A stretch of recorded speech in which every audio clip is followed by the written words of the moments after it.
The old man's hand stopped in the air, the knife trembling above his son. Isaac lay bound on the altar, watching his father with eyes that held no anger, only trust.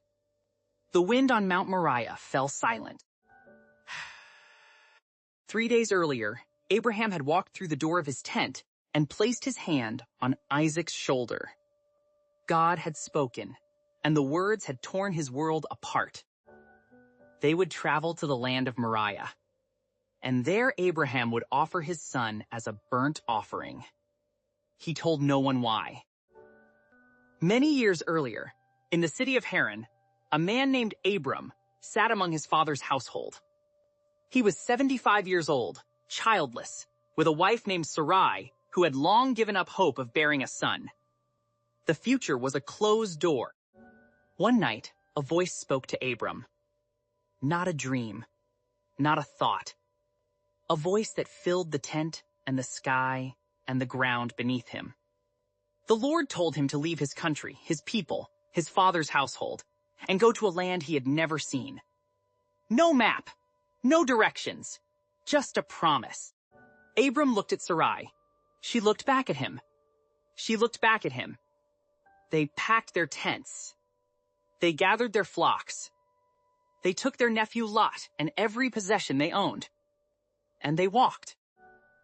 They walked into the unknown because a voice had told them to go.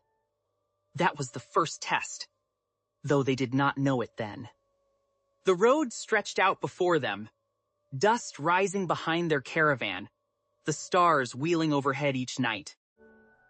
They crossed rivers and climbed hills and passed through lands where strangers watched them from the walls of great cities. They came to the great tree of Moreh at Shechem, and there the Lord appeared to Abram and said the words that would echo through every generation after him. To your offspring I will give this land. Abram built an altar there, a pile of stones under the branches of the great tree, and he worshipped. Then he kept moving, a tent dweller in a land he was told his children would own, though he had no children. Years passed. The promise seemed further away than ever. Abram and Sarai grew older. One night, God took Abram outside his tent. The desert sky was black and blazing with stars, more stars than any man could count, scattered from horizon to horizon like sand across the heavens. God told him to look up and count the stars if he could. Then he said the words that would become the foundation of everything. So shall your offspring be. Abram believed. He looked at the impossible sky, at his own wrinkled hands, at his wife Sarai, who was long past the age of bearing children. And he believed. In that moment, under that star-scattered sky, God credited it to him as righteousness. Then, God spoke the covenant. A smoking firepot and a blazing torch appeared in the darkness and passed between the pieces of sacrificed animals, sealing a promise that could never be broken. But the waiting was not over. 25 years after the first promise, when Abraham was 100 years old and Sarah was 90, the impossible happened. 3 visitors came to their tent by the great trees of Mamre. Sarah laughed inside the tent. She was old. The visitor asked why she laughed and spoke words that still shake the world. Is anything too hard for the Lord? Isaac was born exactly as promised.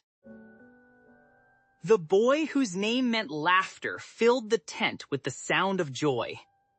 Abraham held his son and saw the beginning of everything God had promised.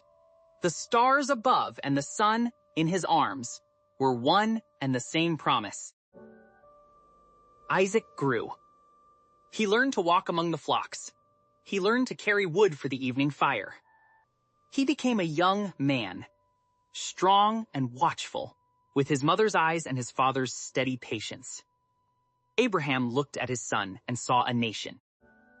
And then came the test that would echo through eternity. God called to Abraham. One word, his name. Abraham answered as he always did, "Here I am." And God asked for the thing Abraham loved most in all the world. "Take your son, your only son, Isaac, whom you love, and go to the region of Moriah. Sacrifice him there as a burnt offering on a mountain I will show you." The words landed like stones in still water. Abraham did not argue. He did not bargain. He did not remind God of the promise. He rose early the next morning, cut wood for the burnt offering, saddled his donkey, and took 2 servants and his son Isaac. They traveled for 3 days. 3 days of walking beside the boy he was going to lose. 3 days of watching Isaac sleep under the stars, the same stars that had once promised descendants too many to count. On the 3rd day, Abraham looked up and saw the place in the distance. He told his servants to stay with the donkey. He placed the wood on Isaac's shoulders and took the fire and the knife in his own hands. And the 2 of them walked on together. Isaac spoke. His voice was curious, not afraid. He could see the fire and the wood, but where was the lamb for the burnt offering?